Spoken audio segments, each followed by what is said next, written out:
Nah ini suatu musibah karena kebodohan. Subhanallah, ini terjadi sampai 2 anaknya lahir seperti itu. Fadl minallah, Allah ngasih hidayat, ketemu ustazah, lalu mendengar hal itu kaget, diluruskan, dibenarkan, diajarkan. Jadi dia taunya patokan perempuan nifas itu 40 hari. Membedakan itu haid atau nifas, bagaimana caranya? Inilah perlu kita pelajari, Pak. Balik yang tadi, yang penting ingin saya sampaikan, pesan saya di sini, saya takut di sini juga sama. Punya pemikiran kalau nifas nunggu 40 hari. Walaupun darah udah berhenti di hari ke-20, ke-30, dia tetap enggak boleh puasa, enggak boleh sholat karena belum 40 hari. Padahal hukum tidak seperti itu. Begitu suci, walaupun baru sehari, 5 hari, 10 hari, maka setelah dipastikan suci, enggak keluar darah sampai 24 jam, berarti dianggap suci. Walaupun boleh jadi setelah 5 hari suci akan datang darah lagi, maka masih dihukumkan darah nifas karena belum lewat dari 15 hari sucinya tersebut. Kalau hari kelima suci, lalu hari ke-20, 21 baru datang keluar, berarti 15 hari lewat, maka itu baru darah haid hukumnya. Tapi kalau 5, 6, 7 hari putus lalu datang darah lagi, masih darah nifas. Cuma yang tadi, yang perlu saya garis bawahi, kalau ada pemahaman yang memahami seperti tadi, haid itu, nifas itu harus 40 hari, sehingga tidak boleh sholat dulu, nggak boleh puasa dulu, itu batil. Itu pemahaman yang salah. Karena nifas boleh jadi hanya dialami oleh perempuan, hanya beberapa hari saja, boleh jadi nggak sampai hanya belasan hari, boleh jadi di bawah 20 hari, 30 hari, atau boleh 40, dan boleh jadi lebih dari 40 hari, paling lama sampai 60 hari. Hukum haid dan nifas sama, larangannya tadi ada 10, nggak boleh sholat, wajib dan sunnah, nggak boleh tawaf, wajib dan sunnah, sama semua. Kemudian nggak boleh megang Quran, membawa Al-Quran, membaca Al-Quran, nggak boleh lewat masjid, nggak boleh masuk masjid duduk itikaf, nggak boleh. Kemudian nggak boleh apa tadi, melakukan hubungan suami istri, ya. Kemudian nggak boleh ditalak. Nggak boleh bukan berarti makna tidak sah. Talak akan menjadi jatuh ketika diucapkan memang secara hukum, kalau dianggap itu talak sah. Wallahu alam bissawab. Sekarang masuk waktu untuk sholat isya. Nanti selesai isya kita baru masuk sesi kedua. Bagi bapak yang masih punya waktu kosong, insyaallah sesi kedua enggak terlalu panjang. Mudah-mudahan jam 8 akan selesai atau 8:10 insyaallah. Fadhal.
لقد جاءوك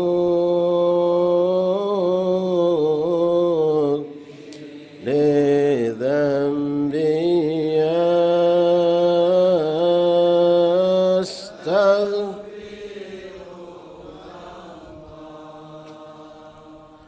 بسم الله الرحمن الرحيم. الحمد لله رب العالمين حمدا شاكرا حمدا ذاكرا حمدا يوافي نعمه ويكافئ مزيده. يا ربنا لك الحمد كما ينبغي لجلالك الكريم وعظيم سلطانك. اللهم صل وسلم وبارك وكرم على سيدنا محمد وعلى آل سيدنا مولانا محمد نورك الساري ومدادك الجاري وجمعنا به في كل أطوار وعلى آله وصحبه يا نور. اللهم رب اشرح لي صدري ويسر لي أمري واحلل عقدة من لساني يفقهوا قولي. ربي زدنا علما ويقينا وارزقنا فهما. سبحانك لا علم لنا إلا ما علمتنا إنك أنت العليم الحكيم. وتب علينا يا رب إنك أنت التواب الرحيم. اغفر لنا وارحمنا وأنت خير الراحمين فانصرنا على القوم الكافرين برحمتك يا أرحم الراحمين. اللهم هذا منك وبك وإليك ولا حول ولا قوة إلا بك. صلى الله على سيدنا محمد النبي الأمي وآله وصحبه وسلم. الحمد لله رب العالمين. Ma'asyiral hadirin jamaah Majlis Taklim Masjid Jami' Mentok rahimani rahimakumullah. Assalamualaikum warahmatullahi wabarakatuh. Alhamdulillah, alhamdulillah, lakal hamdu syukrah ya Rabbana. Bersyukur kita kehadirat Allah Subhanahu wa taala. Allah masih mantapkan kita untuk sejenak menambahkan waktu itikaf kita di Masjid Jami' yang penuh berkah ini, untuk menambahkan juga sedikit insyaallah tapi besar di sisi Allah walaupun kecil yang kita lakukan, yaitu mengkaji ilmu syariat Allah lewat pembahasan dari kitab Al-Adhkar An-Nawawi dari Imam Nawawi. Dulu memang pernah kami buka terakhir pembahasan tentang bab sholawat, karena itu berhubungan dengan waktu itu bulan Rabiul Awal. Tapi kalau pembahasan kita belum sampai ke situ. Kalau tidak salah bab mayaqulu idza dakhala baitih. Ya, sampai di mana? Kalau batasan yang kami pegang bab mayaqulu idza dakhala baitih. Bismillahirrahmanirrahim. Alhamdulillahirabbil alamin. Allahumma shalli wa sallim wa barik wa karim ala sayyidina Muhammadin wa ala ali sayyidina Muhammad. Qala al-mu'allif rahimahullah ta'ala wa nafa'ana fil ilmi fid darain amin. Bab mayaqulu idza dakhala baitih. Bab yang menjelaskan tentang apa yang kita ucapkan kalau kita masuk rumah, Pak. Masuk rumah kita atau rumah orang lain. Termasuk rumah di sini juga bangunan yang bukan rumah tapi seperti gudang, toko, ya, terutama rumah yang mana di situ ada penghuni selain kita, mungkin ada anak istri kita, ada keluarga kita.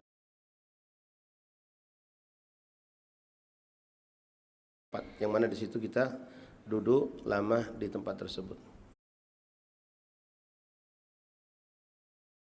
Ayyukthira min dzikrillah wa yusallima sawa'un kana fi baiti adamiyyun am la. Liqaulihi ta'ala fa idza dakhaltum buyutan fasallimu ala anfusikum.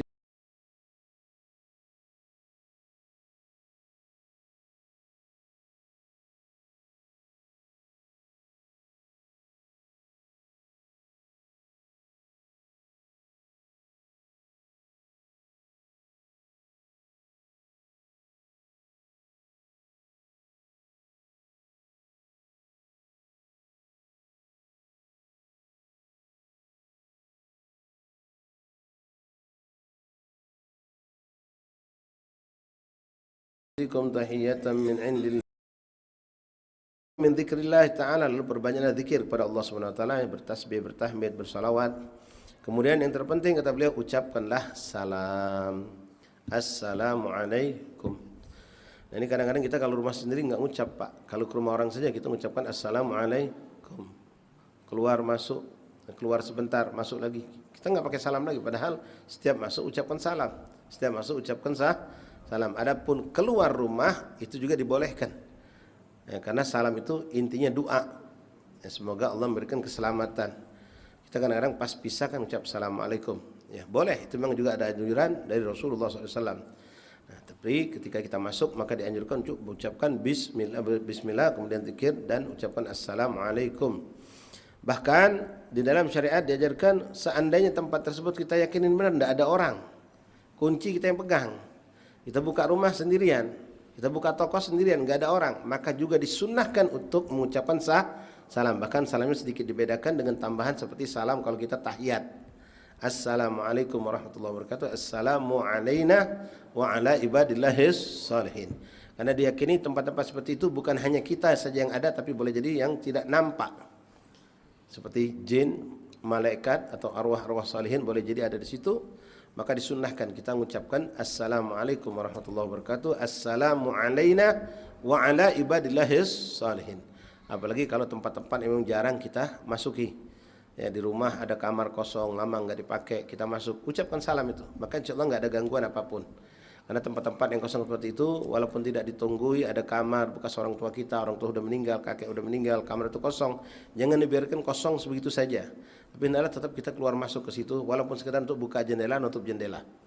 Kalau enggak, dijadikan tempat hunian dari bangsa lain. Nah, kalau mereka sudah nyaman, agak repot ngusirnya, Pak. Ya, ini bukan cerita mistik, tapi inilah kehidupan memang. Ya, ada bangsa jin yang hidup juga bersama kita. Tapi kalau tempat itu sering dibikin ibadah, maka yang menghuni di situ banyak arwah salihin, malaikat Allah. Mereka senang duduk seperti masjid. Ya, masjid.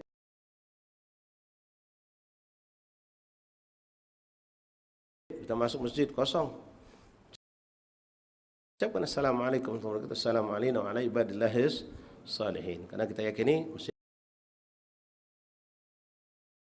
kita tetap ada yang ibadah di tempat seperti Allah Subhanahu wa ta'ala, dan juga boleh jadi bangsa jin. Jin itu sama seperti kita, ada yang muslim, ada yang soleh, ada yang ahli ibadah. Warwina fi kitab At-Tirmidzi an Anas radhiyallahu anhu qala Rasulullah sallallahu alaihi wasallam, ya bunayya idza dakhalta ala ahlika fasallim yakun barakatan alayka wa ala ahli baitik. Nih nasihat dari Rasulullah, pengen keluarga kita berkah, pengen apa yang kita miliki di rumah berkah. Rasul mengatakan kepada pemuda, kepada orang-orang yang hidup bersama beliau, ya bunayya idza dakhalta ala ahlika, wahai anakku, wahai saudaraku, kalau engkau masuk kepada keluargamu, yaitu masuk rumah, maka ucapkanlah salam untuk mereka agar mereka mendapatkan keberkahan. Assalamualaikum, walaupun cuma nggak pakai wabarakatuh, assalamualaikum, itu mereka dapat berkah. Apalagi kita tegaskan dengan ucapan wabarakatuh, wassalamualaikum warahmatullahi wabarakatuh, warahmah dan rahmat Allah dan keberkahan. Assalamualaikum barakatan alaika wa ala ahli baitika, untukmu engkau dapat berkah dan keluargamu pun dapat berkah semua. Subhanahu wa ta'ala. Qala Tirmidzi hadisun hasan wa rawina fi sunan Abi Daud an Abi Malik Al-Asy'ari radhiyallahu anhu wa ismuhu Al-Harith. Dari seorang yang bernama Abi Malik, nama beliau adalah Haris. Wagil ada yang mengatakan Ubaid, ada yang mengatakan juga Ka'ab, wagila Amr. Oh, banyak nama beliau ni ya, pendapat yang berbeda dari ulama. Qala Rasulullah SAW, idza walaja rajulun baitahu, kalau seorang fal yaqul, maka hendaklah ucapkan Allahumma inni as'aluka khaira maulij wa khaira makhraj. Bismillahi walajna, bismillahi kharajna, wa 'ala Allahi rabbina tawakkalna. Summa liusallim ala ahli. Jadi setelah baca doa itu disunnahkan mengucapkan salam kepada keluarganya. Ucapkan salam. Assalamualaikum. Ma'asyiral ahbab rahimakumullah, salam ini luar biasa faedahnya, Pak. Rasul mengatakan dalam banyak hadis, di antaranya beliau pernah mengatakan, apakah kalian mau ala adullukum idza fa'altum tahabbabtum? Maukah kalian aku tunjukkan suatu perkara yang mana kalau kalian melakukannya kalian akan saling cinta, kata Rasulullah. Kalian akan saling cinta. Ini resep Nabi. Artinya kalau Nabi sudah ngomong mau tidak mau itu akan terjadi. Mau tidak mau akan terjadi. Walaupun orang itu sebelum nggak ada cinta, bahkan ada kebencian mungkin sama kita, tapi kita praktekkan apa yang dikatakan Rasulullah. Apalagi dari kita melakukan, dia melakukan, maka akan saling cinta, hilang kebencian tersebut. Apa itu? Saling ucap salam. Jadi ketemu saudara kita, assalamualaikum, masuk satu tempat ada orang lagi nongkrong, ada orang lagi berdiri, apalagi tempat yang kita bukan tempat orang situ. Kita ini kadang-kadang permisi Pak, numpang lewat Pak. Ya, boleh, itu etika. Tapi kita tahu ini muslim, aku muslim, ada etika yang lebih ajib, lebih afdal Allah ajarkan. Apa itu? Ucapkan salam. Assalamualaikum warahmatullahi wabarakatuh. Paling sedikit, assalamualaikum. Mereka akan jawab waalaikumsalam. Itu sudah saling tahabbub, akan saling cinta. Ini kami buktikan. Mungkin Bapak pernah membuktikan. Saya pernah lewat Pak, satu jalan, kebetulan bukan tempat saya, rumah paman saya ada di situ. Pas saya mau turun, ada anak-anak muda-muda Pak, yang tanggung-tanggung begini, dengan pakaiannya segala macam pakaian lah, sibuk dengan HP. Ya sekarang Masya Allah sibuk dengan HP, hatta di masjid, hatta apa, sekarang sibuk dengan HP. Pas saya turun dari mobil, saya masuk gang itu, mereka ngeliat saya, tapi cuek. Saya yakin ini muslim semua anak-anak ini. Begitu jarak kurang lebih mungkin 10 meter, saya langsung teriak, Assalamualaikum warahmatullahi. Mereka spontan Pak, berhenti main HP, Waalaikumsalam warahmatullahi wabarakatuh. Oh Ustadz kata mereka. Tadi nggak manggil saya Ustadz. Ya, langsung salim, langsung. Ya kita tegur sapa lah, apa kabar kamu sehat? Kalau sehat, Ustaz. Lanjut lagi. Tapi kita nyaman, mereka pun nyaman. Bahkan saya nitip mobil ya, siap Beb katanya. Aman Pak. Ini kita kadang-kadang permisi, numpang lewat. Boleh, tapi belum ada jaminan mereka akan cinta sama kita. Tapi kalau apa yang dikatakan Rasulullah kita pakai, maka insya Allah. Ya, ada orang kayaknya kurang senang sama kita. Kita pun nggak tahu ada sebab apa. Sengaja lewat di mana itu ada orang ucapkan Assalamualaikum. Dia muslim spontan akan jawab Waalaikumsalam. Selamat. Tambah lagi dengan salaman. Apa kabar? Baik. Cair itu Pak.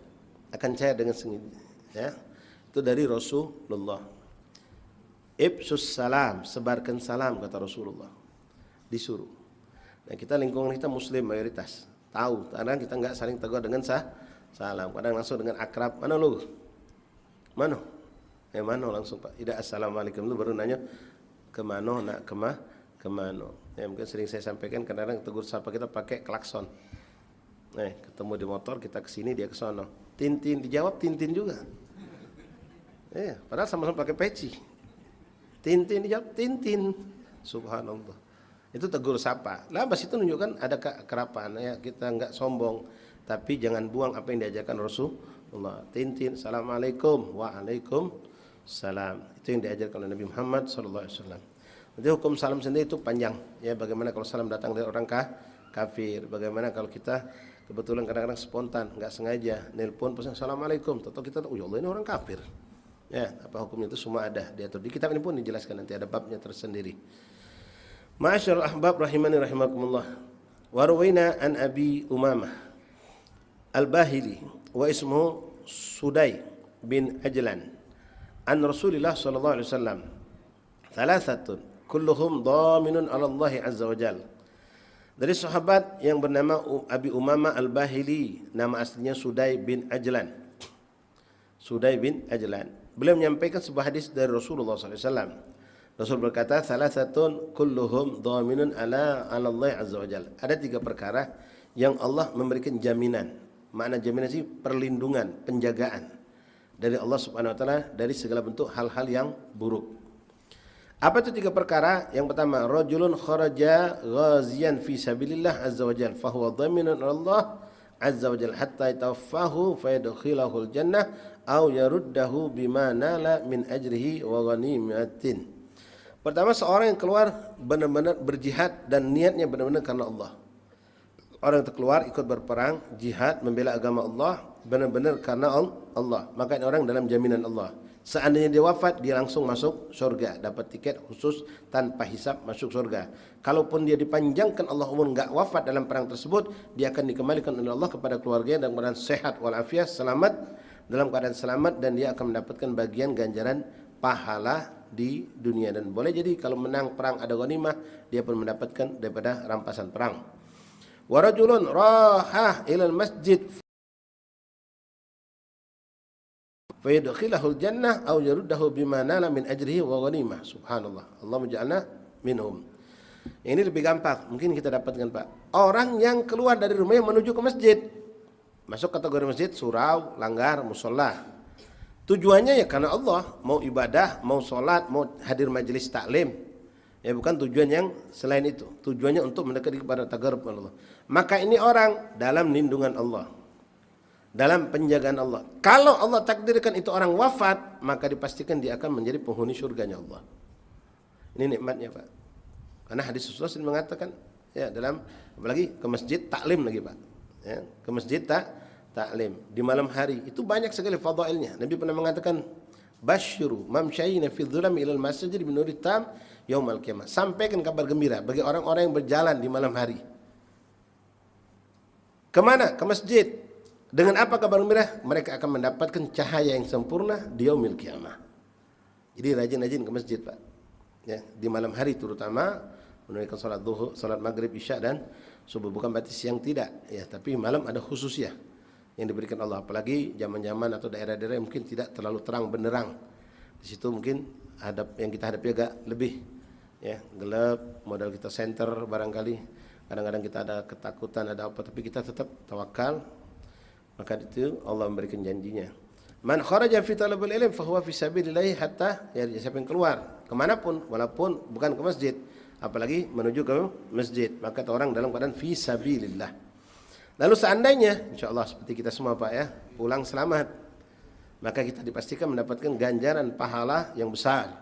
Pahala jalan ke masjid, pulang ke masjid, ditambah lagi pahala apa yang kita lakukan selama kita berada di masjid. Lalu yang ketiga, warajulun dakhala baitihi bisalamin fahuwa dhaminun 'ala Allah Subhanahu wa taala, dan seorang yang ketika masuk rumahnya mengucapkan salam, maka dia akan mendapatkan jaminan dalam makna lindungan dari Allah. Kita dapat perlindungan, anak istri kita juga dapat perlindungan. Boleh jadi saat itu, beberapa detik sebelum kita mengucapkan salam, sudah akan datang hal-hal yang buruk Pak ke rumah kita. Tapi kita masuk assalamualaikum, maka yang buruk itu akan dijauhkan dan dihilangkan oleh Allah Subhanahu wa taala. Karena kita mengucapkan doa dan tidak salah-salah lagi, itu doa merupakan asma min asma Allah Husna. Assalam, ya, keselamatan. Assalam. Ma'asyiral ahbab rahimani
Jadi mereka bukan dalam keadaan tidur atau ya itu saat Rasulullah masih hidup. Di sini beliau mengatakan sami'tu Rasulullah. Aku mendengar Rasulullah SAW berkata, sami'tu Nabi SAW yaqul.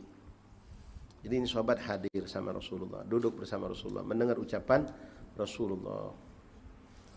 Dan kita pun akan mendengar suara itu walaupun mungkin lewat mimpi atau di yaumil qiyamah insyaallah. Ya, lihat nama kita disebut sama Nabi. Kalau kita nyebut nama kiai, nama habib, nikmat.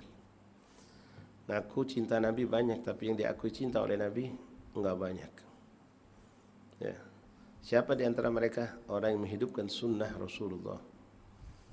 Man ahya sunnati faqad ahabbani. Diakui cintanya kita oleh Rasulullah. Siapa yang menghidupkan sunnahku, berarti itu orang cinta kepadaku, kata Rasulullah. Nikmat, Pak. Kalau kita ngaku jadi murid Ustaz Fulan, murid Habib Fulan, banyak. Boleh, sah-sah saja. Memang kita belajar. Kita pernah mondok sama dia, pernah belajar di majelis sama dia.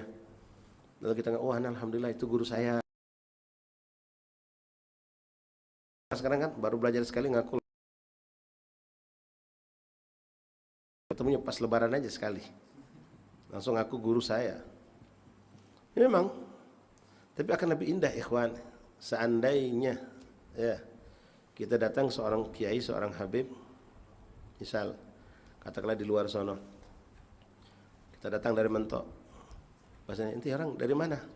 Oh kami dari Mentok Pak Kiai. Oh Mentok, di mana? Misal di Kampung Sawah. Oh saya punya murid di sana, namanya Fulan bin Fulan, kenal nggak? Saya punya murid di sana. Diakui murid, itu murid saya itu. Allah. Kita ngaku murid ya sah-sah saja kalau memang belajar, tapi dia akui sama guru, Pak. Sekarang kita ngaku jadi umat Rasulullah, tapi diakui nggak sama Nabi Muhammad? Tadi saya sampaikan di khutbah, Pak, di antara kelalaian kita umat Islam setelah Lebaran banyak meninggalkan sholat sunnah witir. Padahal witir itu sunnah sepanjang hidup, sepanjang tahun. Berapa banyak di antara kita malam Lebaran nggak sholat witir udah.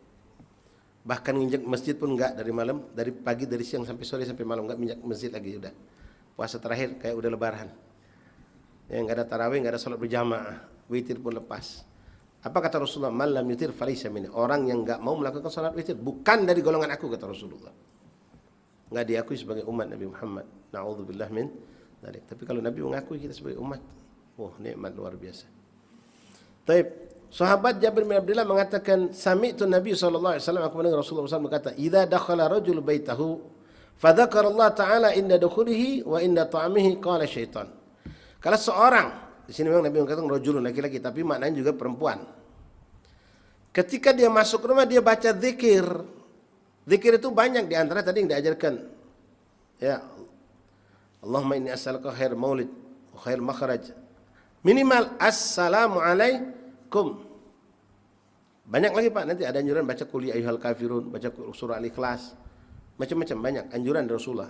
Minimal zikir itu ucapan assalamualaikum. Dan ketika makan dia baca zikir juga, minimal bismillah. Lebih sempurna baca doa makan. Maka apa yang terjadi? Rasul mengatakan, idza dakhala rajulu baitahu fa dzakarallaha ta'ala inda dukhulihi inda ta'amihi, ketika dia masuk rumah dia baca salam, baca doa, ketika makan baca doa, baca salam. Maka syaitan yang ada tadi nongkrong di depan rumahnya mengatakan, tidak mampu aku masuk rumah ini. Aku nggak bisa nginap di rumah ini. Kenapa? Penghuninya ketika masuk rumah membaca zikrullah. Kalau cuma assalamualaikum, kalau cuma baca kulhu. Lalu bagaimana kalau kita setiap hari baca Quran di rumah kita, Pak? Syaitan nggak bakal masuk. Cuma modal assalamualaikum, syaitan nggak masuk. Cuma modal baca kulhu, qul ya ayyuhal kafirun atau ayat kursi, itu dianjurkan semua.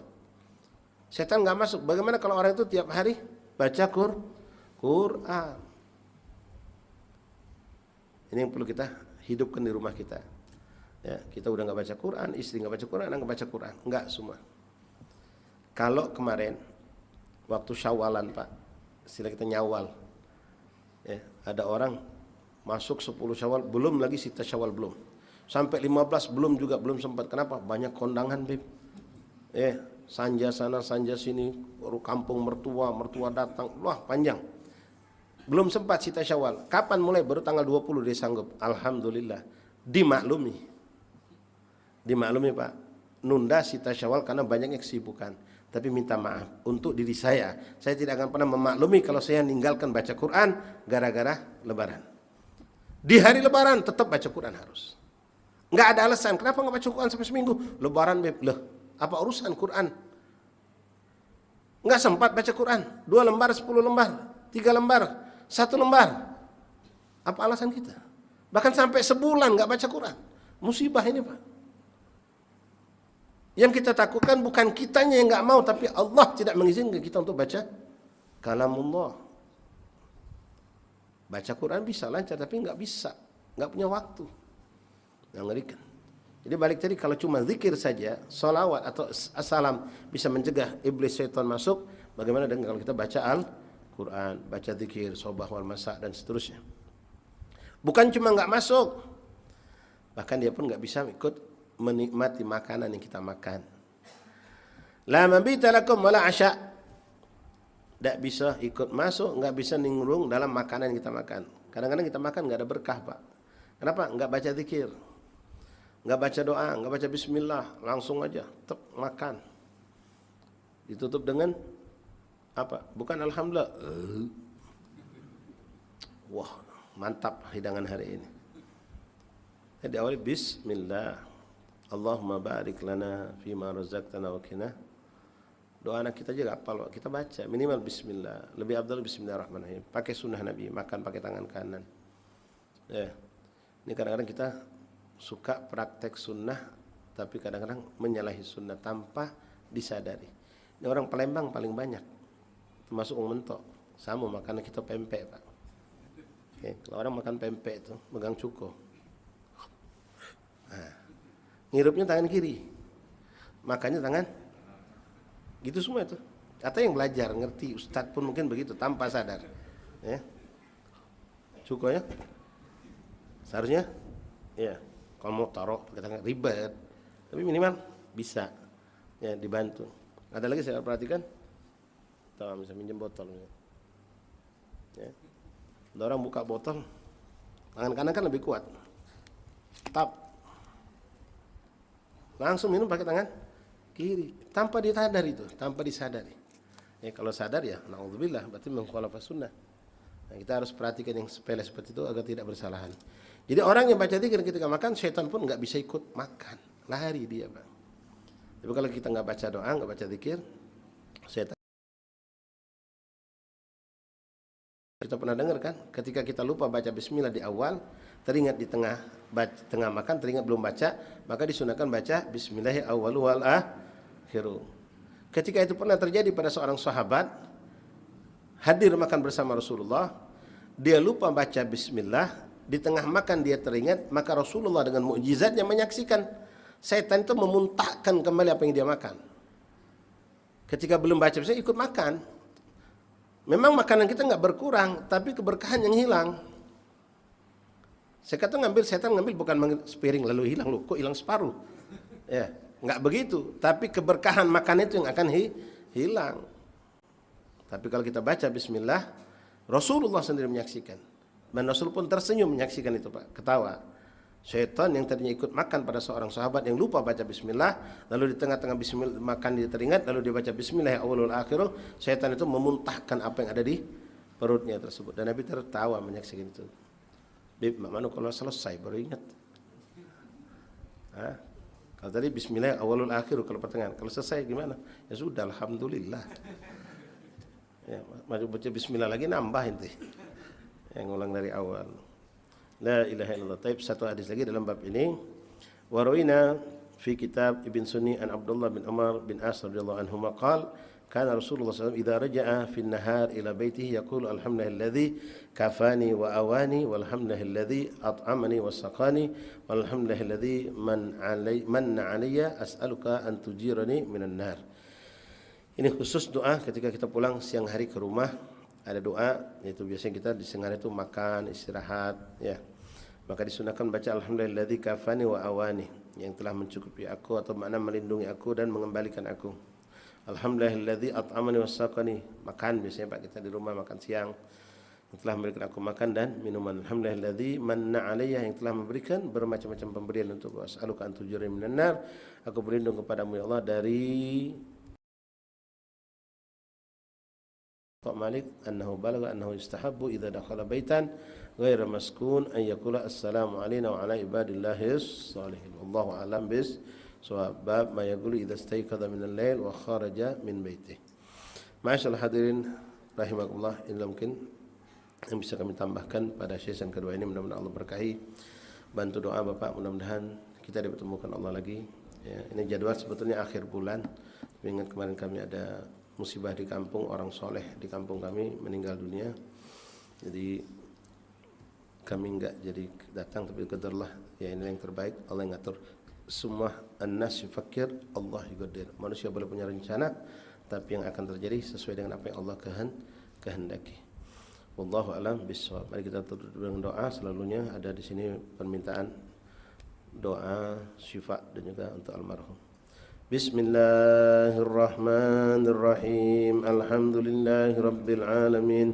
Allahumma salli wa sallim ala sayyidina Muhammadin wa ala ali sayyidina Muhammad. Ya Rabbana a'tarafna bi annana a'tarafna wa annana asrafna ala ladha wa tub alaina taubah taghsil حوبه واستر لنا العورات وآمن الروعات واغفر لوالدينا ربي ومولودينا والأهل والإخوان وسائر الخلان وكل ذي محبة أو جيرة أو صحبة والمسلمين أجمع آمين يا ربي أسمع فضلا وجودا منا لا باكتساب منا بالمصطفى الرسول نهضى بكل سون صلى وسلم ربي عليه عد الحب وآله وصحبه عدادات صحبه والحمد لله. فاتح بالقبول وصلى فاتح بالقبول والصبر إلى حضرة سلبة السلام صلى الله عليه وسلم الفتوح والمنه ورسول وصالح الجسر وتبت الناس ثم إلى أرواح كابته والمقربين متقدم في هذه المنطقة من العلماء والأولياء والصالحين أجمعين، خصوصا في هذا المسجد من العلماء وبيصل من ينفق من يتصدق ومن يخدم في هذا المسجد ومن يعمل هذا المسجد في مجالس الخير ومجمع الخير، ثم إلى أرواح والدينا ووالديكم خاصة وأماتنا أماتكم المسلمين عامة، ثم إلى روح المرحوم إندرا بن ستيادي ووالدينا ولكم أماتنا أماتكم المسلمين أجمعين. الله يغفر لهم ويرحمهم برحمته وعلانية الشفاء من كل الداء والأمراض والسقم والألام، خصوصا لزينب بنت يوسف مس أيوب فاذانا بنت مس أغوس بندي جراء بنت عبد الرحمن وشيخنا الحبيب محمد نجيب بن شبكم سالم وأخينا الأستاذ عمر رفيق بن علي بن حميد وأبي علي بن عبد الله بن حميد وأخينا عبد الله بن علوي الكاف وسيد علي زين العابدين بن شيخان بجهاب والهبابة زمزم بنت قاسم بركبة وكل من أوصانا بدعاء الشفاء من إخوان وصابر أحبابنا الله يشفيهم شفاء عاجلا شفاء لا يقدر سقما ولا ألم على هذه الصالحة جانبة كل خير دافية كل شر أن الله يرزقنا التقوى والاستقامة.